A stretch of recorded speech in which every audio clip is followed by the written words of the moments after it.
Aksayan, maglalagay tayo ng one-way alarm, two-way alarm, talking alarm sa TMX125. Pare-parehas lang ang paglalagay. Siya kasayan na ito, one-way alarm to. Bali kasayan ito, dahil wala na itong air cleaner, dahil wala na siyang air cleaner, dito natin siya ilalagay. Ito siya ba? Diyan na natin ilalagay yung alarm. At maluwag yan. Maluwag yung kanyang paglalagyan.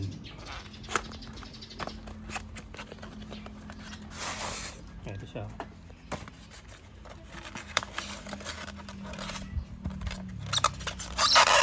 Pati itong alarm natin, itong alarm natin taka itong modem, dito ko na rin siya ilalagay. Ngayon kung mahina yung tunog niya rito, ililipat ko siya sa ilalim ng tangke. Kung mahina yung tunog ng ano natin ha, pinaka speaker ng ating alarm. Tapos papalustuin lang natin dito yung ano katulad nito, yung wire niya. Yan ha. Yan natin siya ilalagay.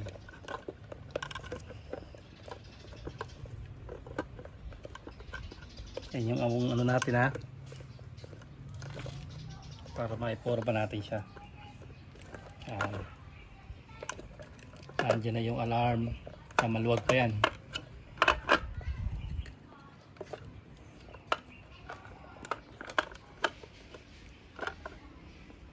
Tapos dito tayo mag-wiring para tumbukan lang.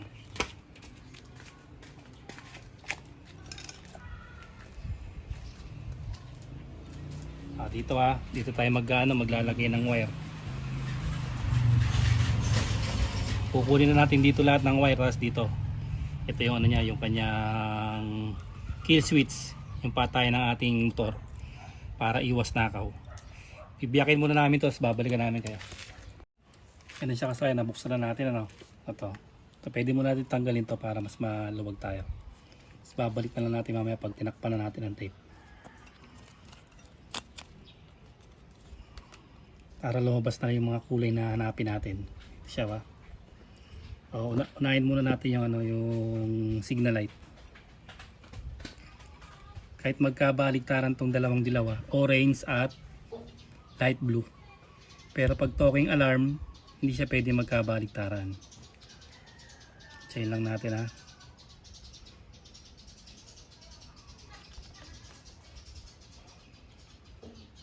Tapos wag natin pagtapat-tapatin. Para kahit matanggal halimbawa yung tape, hindi siya magdidikit-dikit, hindi siya mag-grounded.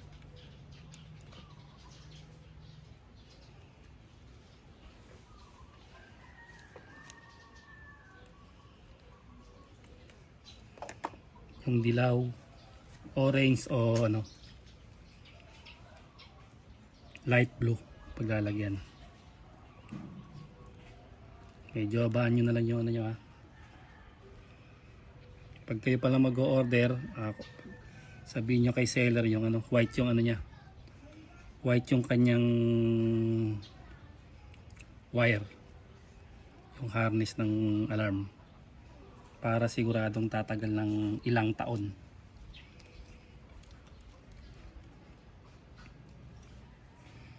Tapos orange. Signal light sa kaliwa. Light blue, signal light sa kanan.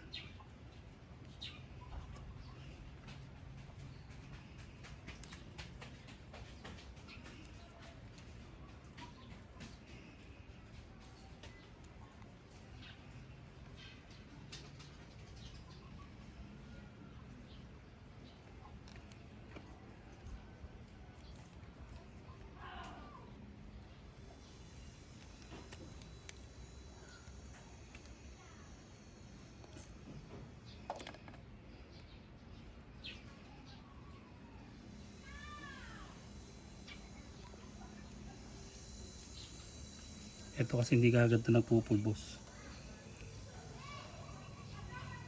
Hindi kagaya ng kulay red nagpupulbos yan.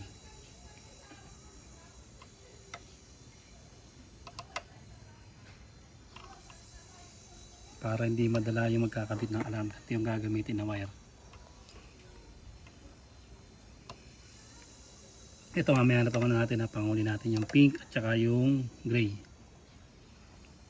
Saka yung red. gagamit tayo dyan ng safety. Dito starter natin, ito siya oh. Kulay ng starter. Para sigurado kayo, ito siya. Yan. Yan yung kulay ng starter. Para hindi magkamali ng paglalagyan. Hindi natin nilalagay itong ano, itong kulay blue o yung starter niya. Wala kayong babaguhin dito kasayang kasi ano to, ang motor ay ang TMX 125 by positive trigger. Kagaya ng Macho 175 positive trigger. At hindi rin tayo magkakabit na ng relay. Kasi ano na to, itong motor na to ay meron naman tong ano, yung safety clutch. Hindi naman to under pagka naka-primera. Meron na siyang safety clutch. Ito yung starter. Yung kulay blue ng alarm lalagay natin sa yellow na may lining na red. Tandaan lang para siguradong di maano. Hindi mabawasan ng hibla. Pwede rin naman sa ano dito. Kahit sa battery, kung halimbawa maglalagay kayo. Ito kasi para kumbaga sa kwan eh, hindi nakalat-kalat yung wiring. Magkakasama na lang doon yung ating ilalagay. Kumbaga isang tumpukan na lang. Mas malinis yung wiring pagka ganito. Lalo't na taypan lang din ng maayos. Tapos itong kulay orange, ito yung accessory wire. Maghanap kayo dito ng solid black.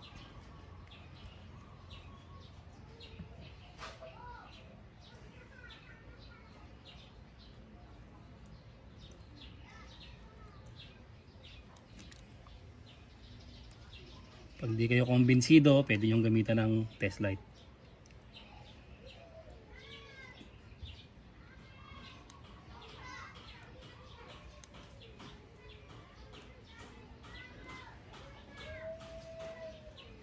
Accessory wire o solid black.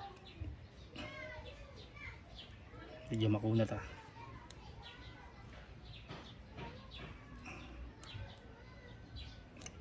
Meron ito rito sa ano, sa flasher relay o sa ano, sa brake light. Yung kulay orange ng alarm lalagay natin sa black ng harness. Solid black.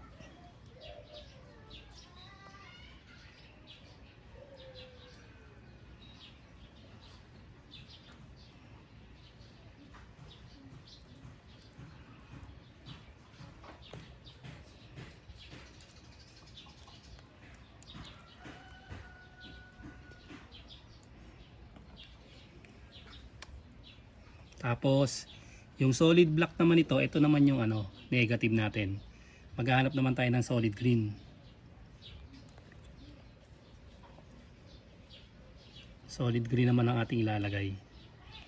Yung black ng alarm, solid green o negative ang ating harness.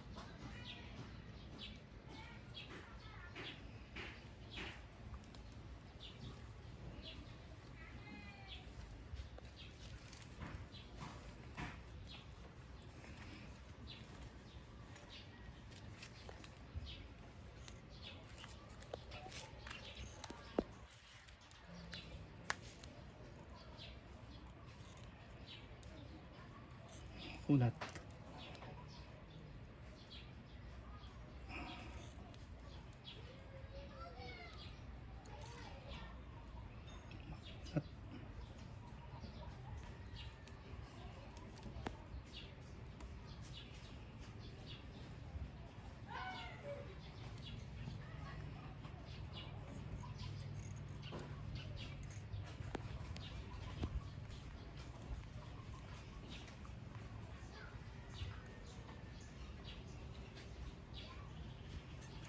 Solid green o negative. Solid green tapos solid black ng ating ano, alarm.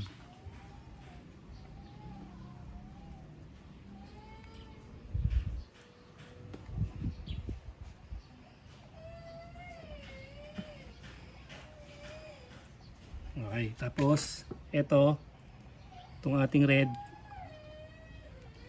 gagamit tayo ng ano dyan, fuse 10 or 15 amperes sa para pang safety.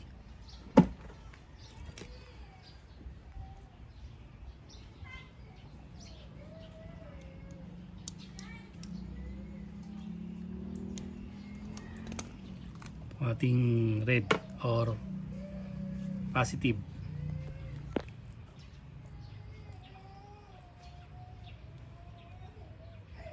10 amperes or 15 amperes pwede. Pero kung 10, mas maganda kung may 10.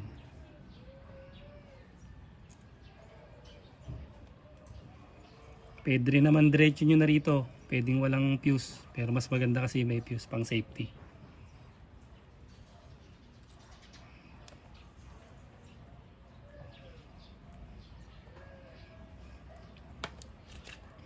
Tapos ito. Dito kailangan natin putulin yung ating ating kill switch. Ito siya. Yan, nakalabas na yan. Para hindi kayo maalangan. Nahawi ko muna yung ating double contact. Ito. Tapos tag-isa tong dalawa. Ito, putulin nyo siya. Yung hindi kayo mahirapang mag-cut para siguradong malalagay siya ng maayos.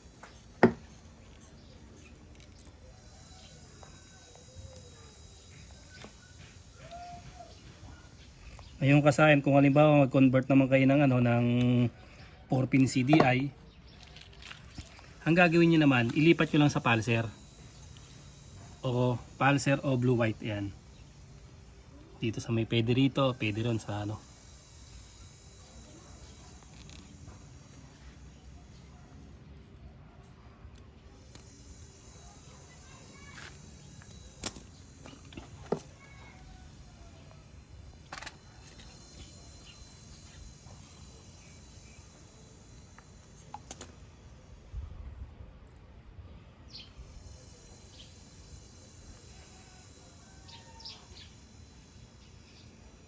kailangan maganda yung wire gagamitin nyo rito ha.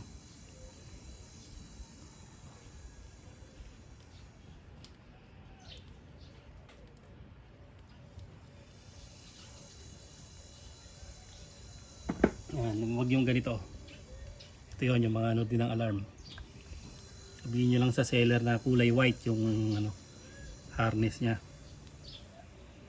Kasi pagka ganito, ayan, nagpupulbo siya. Yan o.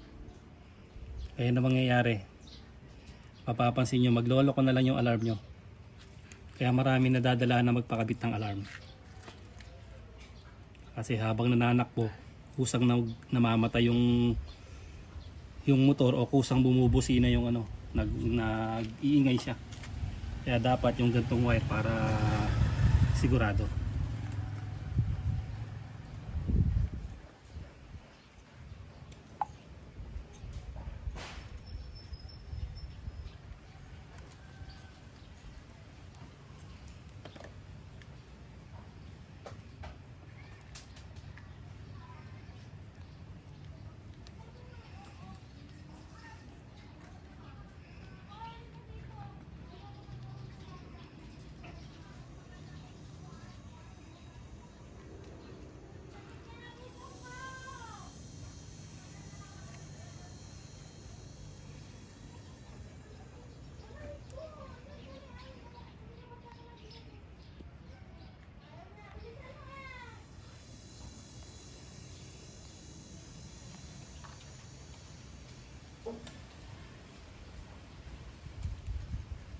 Kahit magkabaligtaran to pink at gray.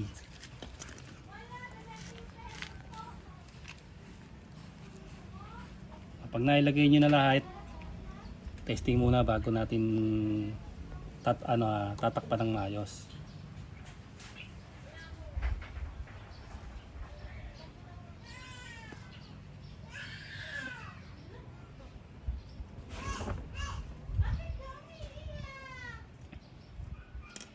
Balik natin sa dating ayos para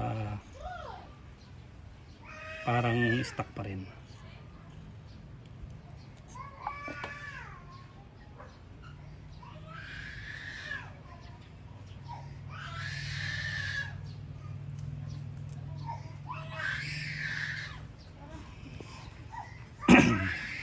Yung manginahin sa wire, kailangan habaan nyo siya.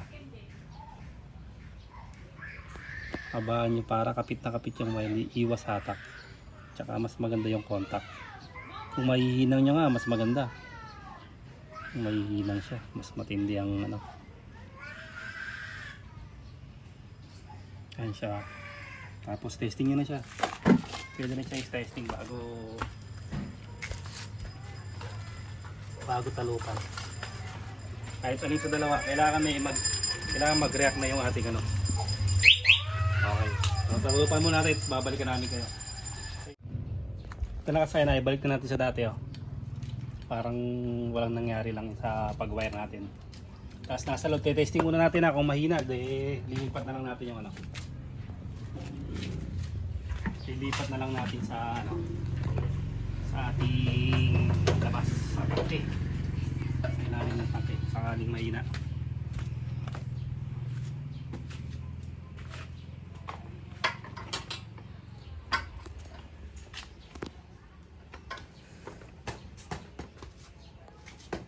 Kaya nakasarado na yun natin ha.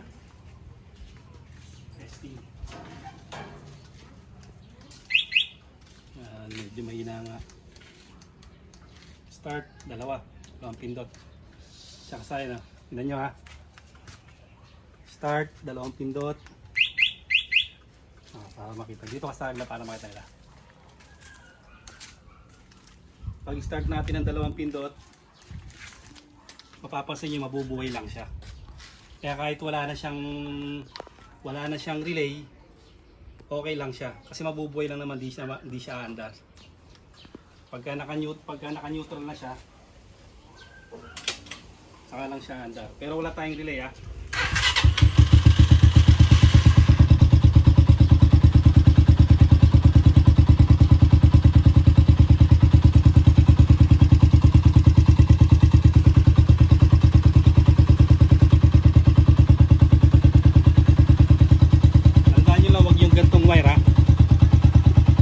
Sabihin nyo seller yung kulay white.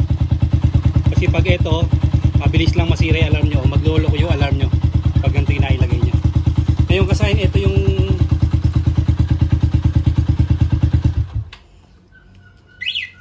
kasahin na ano natin, pag ginalaw, lock lang natin pala. Ano? Pag na uli na ano na, pagka palaan siya kasahin hindi siya maselan, ganito yung paglipat ha. Sabay lang siya.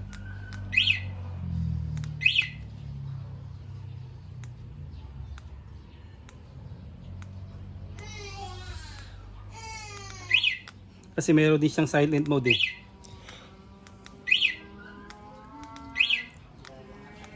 Yung sensitivity na tinatawag. Wala yata ito, two-way alarm lang yata ang meron ha.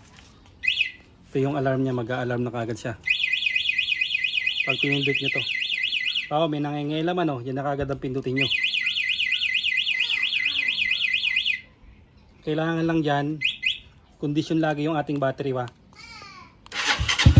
Safe na safe to ha. Safe na safe siya, hindi siya under pagka naka-primera tayo ha. Hindi siya kakadyot ha.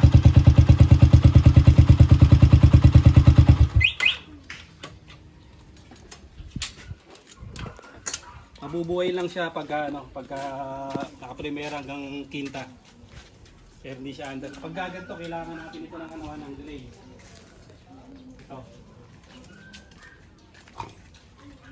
Ito yung kailangan natin ng relay kasi ang primera nito hanggang quinta kakadyot siya pagka i-start nyo. Kailangan lagi lang siya naka-neutral. Kaya pagka may relay to, ilalagay natin sa relay yung neutral. Doon siya kasaya, tignan nyo ha. Ayan siya, kakadyot siya. Nakakadisgrasya tayo, magbabayad pa tayo sa mga nakaparking, lalo kung magagandang sasakyan. Pagka ganito, kailangan natin mag-relay, pero yun, di natin kailangan mag-relay.